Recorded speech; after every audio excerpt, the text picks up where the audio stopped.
मैं डॉक्टर स्मिता शर्मा और मैं आपको बीएससी पार्ट 1 का पेपर फर्स्ट पढ़ा रही हूँ, जिसकी हम थर्ड यूनिट शुरू कर चुके हैं।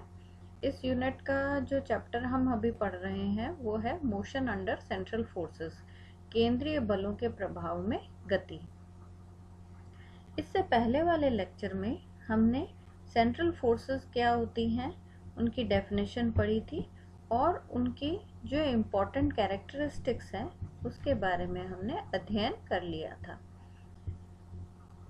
इसके साथ ही साथ हमने केंद्रीय बल के अंतर्गत कण के गति के समीकरण भी निकाल लिए थे और वो कण के गति के समीकरण कुछ इस प्रकार से हमारे को प्राप्त हुए थे। ये समीकरण 5 और 6 जो है, ये वाली दोनों समीकरण, इन समीकरणों से हमें केंद्रीय बलों के अंतर्गत गतिशील कण के गति के ये समीकरण कहलाते हैं। ये हमने अध्ययन कर लिया था इससे पहले वाले लेक्चर में। आज हम इसके आगे पढ़ेंगे कोणीय संवेग के संरक्षण का नियम। अब कोणीय संवेग, angular momentum, conservation of angular momentum, तो ये इसका हम अध्ययन करेंगे कि एंगुलर मोमेंटम क्या कंजर्व्ड रहता है या नहीं सेंट्रल फोर्सेस में। तो इसके लिए हम क्या करेंगे, हम समीकरण 6, ये देखो गतिशील कण के गति की 2 समीकरणें निकाल रही है, उसमें से हम सेकंड इक्वेशन को हम काम में ले रहे हैं और इस इक्वेशन में हम दोनों तरफ r से गुणा कर देते हैं। अब देखिए इसमें r से गुणा करेंगे तो ये बन जाएगा mr² d² theta plus 2r dr by dt d theta by dt और राइट हैंड साइड में r इंटू 0 0 ही होगा। अब ये जो चीज है r² d² थीटा dt², इसको हम कुछ इस तरीके से भी लिख सकते हैं। कैसे लिख सकते हैं, आप देखिए ये जो टर्म है इसको आप इसको उल्टा सॉल्व करने की कोशिश कीजिए। हम क्या करते हैं, इसको डिफरेंशिएट करते हैं विद रिस्पेक्ट टू टी। तो with respect to t differentiate करेंगे हम, तो एक बार तो d theta by D T का डिफरेंशिएशन होगा और एक बार आर स्क्वायर का होगा। तो पहले हम d² theta by D T का D theta by D T का करेंगे, तो वो क्या बन जाएगा mr² d² theta upon dt², पहली टर्म आ गई।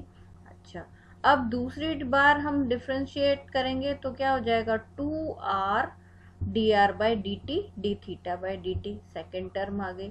तो इसका मतलब ये जो डिफरेंशिएशन है, ये जो टर्म है, इसको हम इस डिफरेंशियल फॉर्म में लिख सकते हैं। ये जो टर्म है इसको ऐसे भी लिखा जा सकता है d by D t of mr² d theta by dt equal to 0।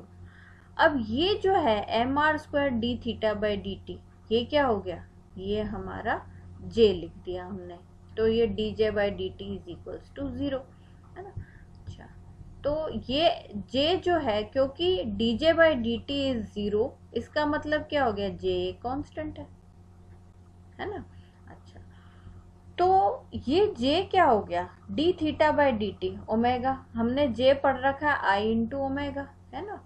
I omega जे होता है एंगुलर मोमेंटम या कोणीय संवेग होता है, तो ये जे आपका कोणीय संवेग है। अब कोणीय संवेग समय के सापेक्ष नियत रहता है, यानी जे इज कांस्टेंट कब, जब ये राशि हमारी r से गुणा करने पर हमारे को j जो है वो कांस्टेंट मिल रही है।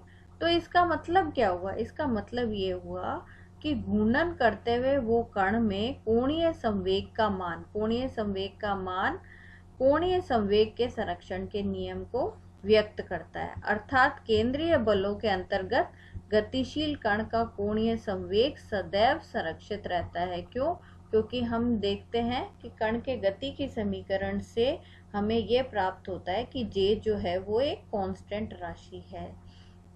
ठीक है, तो इसका मतलब j जो है वो हमेशा संरक्षित रहेगा। केंद्रीय बलों के अंतर्गत कोणीय संवेग सदैव संरक्षित रहता है। या हम एक बार एक क्वांटिटी और डिफाइन करेंगे, नई क्वांटिटी, जिसको हम नाम देंगे क्षेत्रीय वेग या एरियल वेलोसिटी। ये हम कैसे निकालेंगे, हम समीकरण 7 जो है, ये वाली समीकरण, इसमें हम एक 1/2m से गुणा करेंगे और उससे जो हमारी राशि प्राप्त होगी उसको हम एरियल वेलोसिटी कहते हैं, क्षेत्रीय वेग कहते हैं। तो 1/2m से जब हम गुणा करते हैं तो देखिए ऊपर वाले जो है इसमें 1/2m से अगर आप गुणा करेंगे तो 1/2 रह जाएगा, m से m कट जाएगा, तो आपकी राशि कुछ ऐसी आ जाती है, d/dt of 1/2 r² d theta by dt is equals to 0। तो यहाँ पे इसका मतलब क्या हो गया, ये भी राशि जब इसका डेरिवेटिव 0 है, इसका मतलब ये राशि एक कांस्टेंट होनी चाहिए। Half r² d theta by dt should be a constant, एक नियतांक होनी चाहिए। अब ये जो राशि है, इस राशि को हम कहते हैं एरियल वेलोसिटी। अब ये एरियल वेलोसिटी की हम डेफिनेशन पढ़ लेते हैं। ये वह क्षेत्रीय वेग जो है उसकी क्या डेफिनेशन है, जो एकांक समय में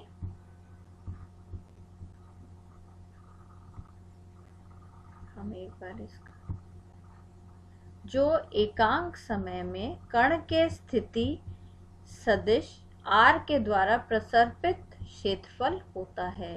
मतलब क्षेत्रीय वेग क्या है, यूनिट समय में कण की जो स्थिति सदिश है वो कितना क्षेत्रफल प्रसर्पित करता है, area swept by the position vector r in unit time. अब ये कैसे, ये देखिए यहाँ पे ये r वेक्टर है, यूनिट टाइम में मान लो वो यहाँ से खसक के यहाँ तक पहुँच गया, या यहाँ पर पहले था और अब सरक के यहाँ तक पहुँच गया, तो ये जो सारा एरिया है, ये जो सारा एरिया आपका प्राप्त हुआ,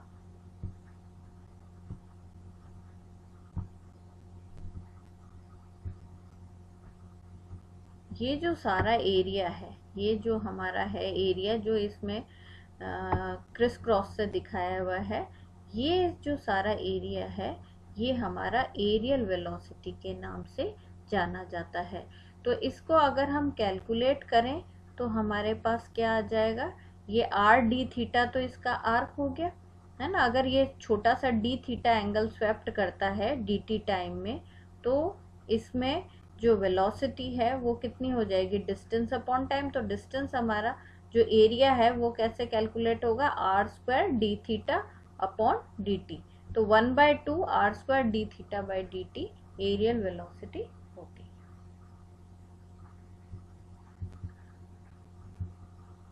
तो इस प्रकार हम देखते हैं कि केंद्रीय बलों के लिए कोणीय संवेग संरक्षण का नियम क्षेत्रीय वेग की निश्चरता को व्यक्त करता है। यानी कोणीय संवेग संरक्षण के नियम के कारण, क्योंकि कोणीय वेग संरक्षित रहता है, इसलिए एरियल वेलोसिटी भी इनवेरिएंट रहती है, निश्चर रहती है, वह बदलती नहीं है। और ये जो नियम है ये एक बहुत इम्पोर्टेंट नियम है जो केपलर के द्वितीय नियम में हमारा बहुत काम में आएगा। और ग्रहों की जो गति है, प्रत्येक ग्रह की जो गति है वो नियत क्षेत्रीय वेग के कारण एक परफेक्ट ऑर्बिट में वो हमेशा घूमते रहते हैं। ठीक है, केपलर ने यही कहा था कि सूर्य के सापेक्ष प्रत्येक ग्रह नियत क्षेत्रीय वेग से गति करता है। अगर वो नज़दीक है, आगे हम पढ़ेंगे, अगर वो सूर्य के नज़दीक है तो वो ज़्यादा एरिया स्वेप्ट करता हुआ दिखाई देगा। मतलब कुल मिलाकर आपका जो एरिया है, area swept in unit time हमेशा बराबर होगा। तो वो अभी हम आगे पढ़ लेंगे। तो हम ब्रीफली ये कह सकते हैं कि क्षेत्रीय वेग की निश्चरता जो है वो केंद्रीय बलों का एक स्वाभाविक गुण होता है। तो ये एक कैरेक्टरिस्टिक प्रॉपर्टी है हमारी सेंट्रल फोर्सेस की। तो यानी अगर आपका कहीं देते हैं कि this is a central force, तो आप ऑटोमेटिकली ये मान के चल सकते हैं कि क्षेत्रीय वेग उसके अंदर कांस्टेंट रहेगा, निश्चर रहेगा। ठीक है, अब हम इसके अंदर एक चीज और पढ़ेंगे, वो है ऊर्जा के संरक्षण का नियम।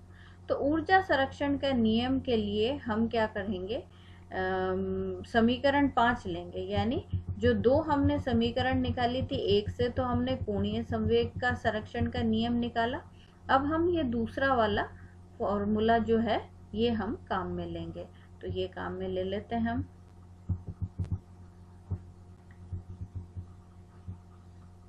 तो अगर हम समीकरण 5 लें तो उसमें हमारे पास क्या आ रहा है, एक तरफ एफ आर आ रहा है और एक तरफ m into d square r by D T square का फॉर्म आ रहा है। तो हम ये मान ले कि जो ये एफ आर है वो minus D U by D R को दर्शाता है, तो एफ आर न केवल केंद्रीय बल बल्कि संरक्षी बल भी हो जाएगा। क्यों? तो इस स्थिति में ऊर्जा संरक्षण के नियम को, इस स्थिति में ये समीकरण ऊर्जा संरक्षण के नियम को व्यक्त करता है। अब कैसे करता है ये हम देख लेते हैं। तो हमने क्या करा, हमने जो एफ आर है उसको हमने क्या मान लिया, minus D U by D R मान लिया। तो जो आपकी समीकरण 5 थी उसमें f की जगह minus D U by D R मैंने लिख लिया। अब इसमें इसको मैं दूसरी तरफ ले जाती हूँ, तो क्या आ गया मेरे पास, M D square R upon D T square बराबर minus D U by D R plus J square upon M R cube आ गया। अब इसको देखो, हमने डिफरेंशिएशन में हम एक ये चीज़ पढ़ते हैं, अगर नहीं तो आप करके भी देख सकते हो, d by D r of 1 by r square होता है माइनस 2 बाई आर क्यूब, ये हमें पता है। तो हम ये चीज़ हम यहाँ पर अप्लाई कर देते हैं। तो यहाँ अप्लाई करेंगे तो यहाँ पर क्या आ जाएगा, 2 तो यहाँ है नहीं, 1 अपॉन आर क्यूब है, तो यहाँ पे 2 जो है वो यहाँ आ जाएगा। तो आपके पास क्या बन गई ये टर्म, ये बन गई हमारी, इसकी जगह हम लिख सकते हैं माइनस ये 1/2 है ना, 1/2 आ जाएगा आपका। और क्या आ जाएगा, ये जे स्क्वायर तो आएगा ही आएगा, है ना, जे स्क्वायर आ गया। और आपके पास क्या आएगा, 1 अपॉन आर क्यूब की जगह आप क्या लिखोगे, d by D r of d by D r of 1 by r square.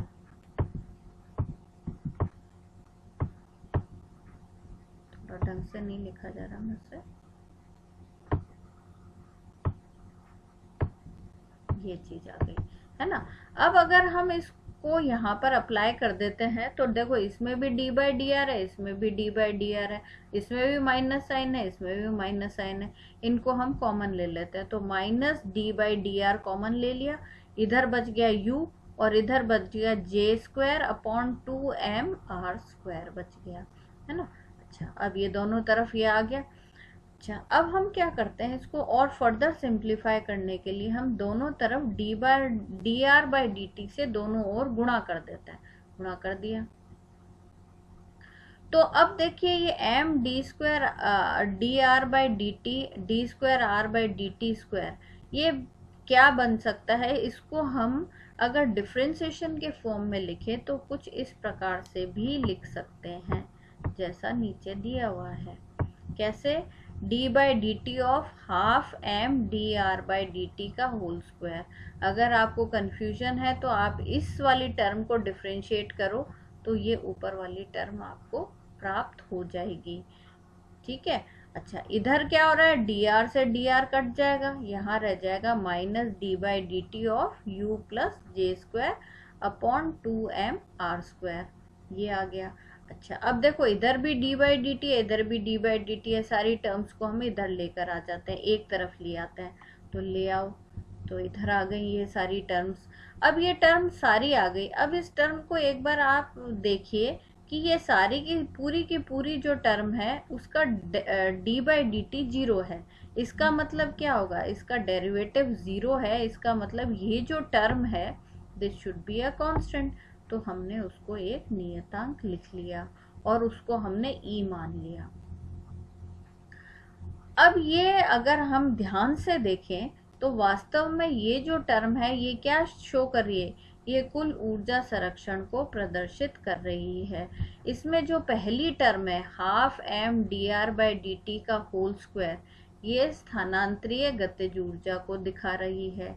दूसरी जो टर्म है ये वाली तीसरी जो लिखी हुई है j square upon 2m r square, ये देखो क्या हो गया, j square upon 2i, J²/2I आपको ध्यान होगा वो क्या चीज होती है, ये आपकी रोटेशनल काइनेटिक एनर्जी होती है। तो घूर्णन गतिज ऊर्जा का पद हो गया ये, और U हमें पता ही है स्थितिज ऊर्जा को प्रदर्शित करता है।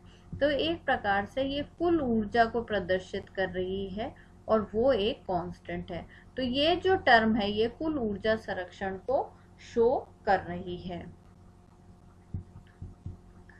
ये देखो, ये यहाँ पर इन्होंने सॉल्व भी करा है। J²/2mr² को हमने लिख लिया mr² d(θ/dt) का होल स्क्वायर, जे का मान लिख दिया और 1/2mr², और 1/2 तो ले लिया। mr² का होल स्क्वायर था तो एक कट गया, एक ऊपर रह गया, d(θ/dt) का होल स्क्वायर। इसको हम ω² लिख देते हैं और इसको I लिख देते हैं। तो ये रोटेशनल काइनेटिक एनर्जी बन गई। तो यानी इस प्रकार से हमने ये शो कर दिया कि केंद्रीय बल के अंदर कुल ऊर्जा संरक्षण के नियम का पालना भी होती है और संवेग, कोणीय संवेग भी उसमें संरक्षित रहता है। और उस कारण से उसके अंदर एक नई क्वांटिटी हमने डिफाइन करी थी, वो है हमारी एरियल वेलोसिटी। अब हम इसका जो गति का जो समीकरण है, गति के समीकरण दो हमने निकाले थे, उन दोनों को हम सॉल्व भी कर सकते हैं। तो अगर हम उसको सॉल्व करना चाहें तो हमारे को एक बार वो गति के समीकरण देखने पड़ेंगे। तो हमारे गति के समीकरण ये दो थे, इन दोनों समीकरणों से हम सॉल्यूशन निकालेंगे। अब सॉल्यूशन क्या निकलेगा, हमारे पास सॉल्यूशन तो r और थीटा ही है, तो r और थीटा हम इनको डिफरेंशियल इक्वेशन को सॉल्व करके निकाल सकते हैं। अब हम इसके अंदर निकाल लेते हैं। ये देखिए, पहली जो समीकरण है उसको मैंने, ये इन्होंने सरलता के लिए हमने ये वाली समीकरण ले ली, समीकरण 13 है ना। तो समीकरण 13 को हमने कुछ इस प्रकार से लिख लिया, dr/dt 2me - u j², मतलब dr/dt को एक तरफ ले लिया क्योंकि मुझे r के लिए सॉल्व करना है, तो मैंने ये इस तरीके से लिख लिया इसको, है ना। अच्छा, अब dt और dr को भी अलग अलग कर दिया, dt को इधर रख लिया, ये पूरी की पूरी टर्म को दूसरी तरफ dr के पास ले गए, तो ये -½ की टर्म हो गई। दोनों तरफ इंटीग्रेटिंग बोथ साइड, तो टाइम तो 0 से t हो गया, और ये जो है वो पोजीशन हमारी r0 इनिशियल पोजीशन से लेकर r तक वेरिएशन हो रहा है। तो इसको हम इंटीग्रेट करते हैं। साथ ही साथ हम j को भी जानते हैं, mr² dθ/dt होता है। तो इससे हम क्या करेंगे, थीटा निकाल लेंगे। भाई एक्चुअल में हमारे को r और थीटा सॉल्व करना है, तो हम r और थीटा को सॉल्व करने के लिए इसमें भी हम इंटीग्रेटिंग बोथ साइड्स करेंगे। तो यहाँ पर हो जाएगा 0 to t, इसके अंदर इंटीग्रेशन हो जाएगा। तो इन दोनों इंटीग्रेशन वाली जो टर्म है 16 और 17, इनसे हमारे को क्या है, सैद्धांतिक रूप से r व t व थीटा व t के मध्य संबंध ज्ञात करने के लिए उपयोग में लिया जा सकता है। और यदि केंद्रीय बल की प्रकृति हमें पता हो तो समीकरण 15 से dt को r के पदों में और समीकरण 17 में रखा जाए और फिर हल निकाला जाए तो गति किस तरीके से आगे बदलेगी उसके बारे में हमें समस्त जानकारी प्राप्त हो सकती है। ठीक है, तो ये हम आगे अभी सॉल्व नहीं करेंगे। अच्छा, अब हम इसके अंदर एक चीज और कर सकते हैं, वो है केंद्रीय बल के अंतर्गत गतिशील कण के पथ। अब पथ निकालने के लिए हम क्या करेंगे, देखो कण का पथ निकालना है तो हमारे को t को विलुप्त करना पड़ेगा। तो हमारी जो समीकरण है उनके अंदर r और t की टर्म्स है, थीटा और t की टर्म्स है। ठीक है, तो हमारे को कुछ ना कुछ इस प्रकार से करना पड़ेगा कि t हट जाए और केवल r और थीटा के फॉर्म में आ जाए, तभी हम कण का पथ निकाल पाएंगे। तो इसके लिए हम क्या करते हैं, सबसे पहले j ले लेते हैं। j जो है वो mr² dθ/dt है। इससे हम क्या करते हैं, एक ऑपरेटर बनाते हैं। कैसे बनाया हमने इसका ऑपरेटर, mr² को हम इधर ले गए तो यहाँ dθ/dt बराबर j mr² हो गया, है ना। हमने क्या करा, इसमें इसको थीटा को एक ऑपरेटर मानते हैं और इसको D by d theta upon d theta by d theta लिखेंगे तो कैंसिल आउट हो जाएंगे। तो मैंने इसको एक ऑपरेटर बना दिया। क्या ऑपरेटर बन गया, d by D t of is equals to j m r square d by d theta. मतलब अगर कहीं डी बाई डी टी है तो वो किसी संख्या किसी वैल्यू के ऊपर ऑपरेट करता है, तो उसको मैं इस तरीके से सॉल्व कर सकती हूँ, ये मान लिख सकती हूँ। और अगर मैं 2 बार ऑपरेटर लगाऊंगी तो मेरे पास क्या हो जाएगा, डी बाई डी थीटा और फिर उसके बाद अंदर ये और हो जाएगा, है ना। ये दोनों चीजें मैंने एक ऑपरेटर फॉर्म में लिख ली। इससे ये दोनों मान मैं क्या करूंगी, समीकरण 5 में रखते हैं। अब समीकरण 5 कौन सी है, एक बार आप देख लीजिए। ये वाली जो समीकरण है इसके अंदर हम रखेंगे। अब हम करना क्या चाह रहे हैं, हम इस t को विलुप्त करना चाह रहे हैं जिससे हमारे पास कण के पथ की समीकरण आ पाए। तो हमने इसके अंदर रख दिया, ये देखिए इसके अंदर ये मान रख दिया हमने, ठीक है। और j जहां पर आ रहा है उसकी जगह भी m r square d theta by D t रख दिया। तो ये हमारा कुछ इस तरीके का फॉर्म आ गया। अब इसमें से जो टर्म्स हमारी इकट्ठी हो सकती है उनको हम एक बार इकट्ठा कर लेते हैं। देखो जे स्क्वायर हो गया, एम कैंसिल हो गया, r square m r square तो रह गया, है ना, एक एम कैंसिल हो गया, तो ये 1 अपॉन आर स्क्वायर रह गया, d r by d theta minus j square, ये भी m r square d theta by D T का स्क्वायर है, तो आर स्क्वायर है तो नीचे एक आर से गुणा हो जाएगा, तो ये जे स्क्वायर हो गया, है ना, अपॉन एम आर क्यूब हो गया। नीचे एक आर से गुणा करना पड़ा ना अपने को, है ना, तो ये एम आर क्यूब हो गया और इक्वल टू एफ आर आ गया। ये कुल मिला के कुछ ऐसा राशि बन गया। लेकिन हमें पता है कि 1 upon r square d r by d theta हम डिफ्रेंसिएशन में d by d theta of 1 by r मान होता है ना, मैथमेटिकली होता है। तो हम ये चीज इसके अंदर लगा सकते हैं। तो हम यहाँ पर देखते हैं, अगर हम ये मान रख दें तो हमारे पास क्या आ जाता है, j square m r square, इसकी जगह हमने रख दिया 1 d by d theta upon 1 by r, तो यहाँ पर ये हो जाएगा d square upon d theta square 1 by r, j square upon M R cube बराबर माइनस एफ आर, ठीक है। अब इसके अंदर भी हम इसके अंदर j square upon M r square को कॉमन ले ले तो हमारे पास कुछ इस तरीके का फॉर्म आ गया। तो अब ये जो फॉर्म है अगर आप इसको देखिए तो अब इसके अंदर से हमारा t हट गया, है ना। तो हम इसके अंदर 1 बाय आर को u लिख लेते हैं, तो u लिख लीजिए। u लिखते ही हमारी जो इक्वेशन है वो कुछ इस प्रकार से बन गई। तो ये जो समीकरण है इसके अंदर केवल r और थीटा है, इसमें से t इलिमिनेट हो गया।